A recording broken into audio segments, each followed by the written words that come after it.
No enterprise has the right to survive. Let me say it again. No enterprise has the right to survive. You touch on the bauxite industry, the bauxite alumina industry. I went to a presentation in 1998. Michael Bell, I can call his name, who was a senior manager here in Jamaica at Alcan, went to Montreal because he was so well regarded by this multinational that he ended up in the head office in Montreal. And he came back to issue a note of warning to Jamaican policymakers to say, and he brought out the chart. To this day, 22 years later, I can remember the chart. This is the number of workers per ton of bauxite mined in Guinea.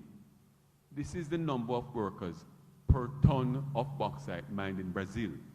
This is the number of workers per ton of bauxite mined in Australia.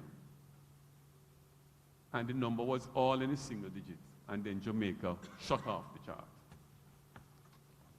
There is no, when I was a boy, a long time ago, mind you, long before our bill was even thought about. Almost the same. You see, time say almost the same age, in the catch up with me yet. There was a time when Jamaica was the world's largest producer of bauxite. Let me say it again. There was a time when Jamaica was the world's largest producer of bauxite. We're not even in the top 5 anymore. And it's not that the world's appetite for bauxite has gone. The world still needs aluminum, which is what we use, what bauxite is used to produce. We can stay here and have our internal quarrel and argument and discussion, and the rest of the world moves along and leaves us behind. And we were warned. Michael Bell wasn't the first, but I remember that presentation because all the policymakers were in the room. Government, opposition, union leaders, and the leaders of business. 22 years ago, we were warned. The Chinese and the Russians have taken over the business. Alcan could not reform itself and was taken over by Rusal. The Chinese have moved to take over the business. And we are here still quarreling over fixed term and not. I started my presentation by saying, and let me say for the record, the employers are fully in support of the ILO's decent work agenda. But we're in support of something even bigger. We're in support of decent lives for every Jamaican. Decent work is a means to an end. It's not an end in itself. I started off by saying the future of work will shape the nature of the regulation and the employment going forward. But we must establish a basic minimum social floor which everyone contributes to. One of the things I've been studying is I've been studying healthcare models and how to fund them. One of the models that is offered as the best in the world is Singapore. And I was surprised. Singapore has a mix. There is an insurance component, which everyone contributes to, and there is a pool of funds that everyone also contributes to, the worker and the employer. Whether you work for yourself or you don't work, but everyone contributes. And then the government puts aside a small social fund, a relatively small social fund, for people who have some disability or some overarching reason why they could not contribute. But family members are allowed to pool their portion.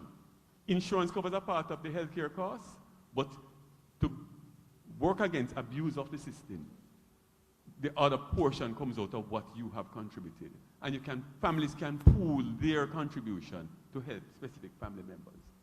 And it's a hint as to where we have to go with new forms of social relief.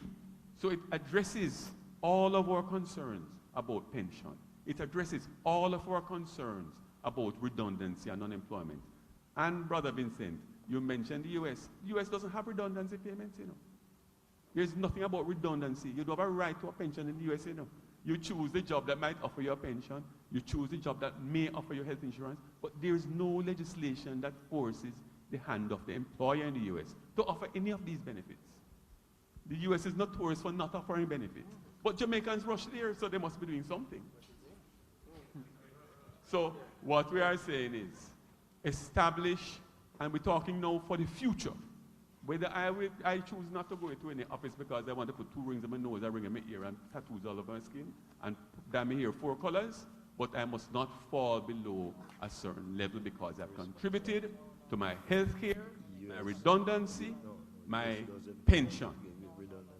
Establish one floor, one social benefit right across the board, and ensure that every single worker, in fact, every single citizen, has a decent life in this country. And the freedom to work where they want to, switch jobs as they want to, and not fall below a certain level. That's my view.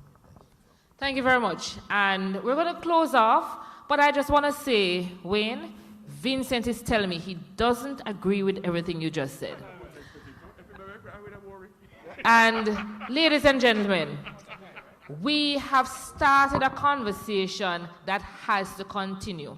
The Ministry of Labor and Social Security is never afraid to address any topic. And certainly, this conversation will continue. We are pressed for time, but I'm asking you to put your hands together for this esteemed panel. We have had quite a robust discussion. And tune in to the Ministry of Labor and Social Security. We will continue. Thank you very much, gentlemen. Thank you, Gillian, and thank you to our panelists.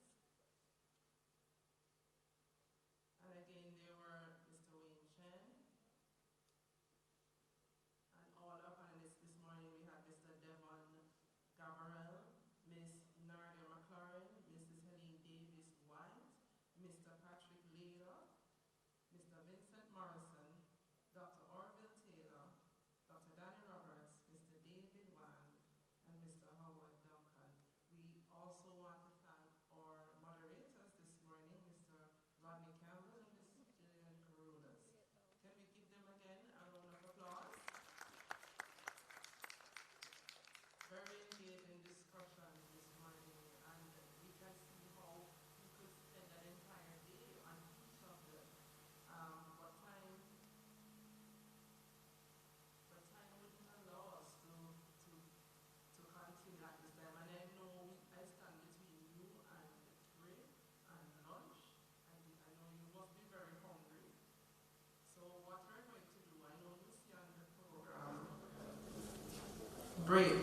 But what we're going to do is merge a break and lunch together. We're going to have a 40-minute or 45 minutes break, and then we'll ask you to return here where we continue with the information session.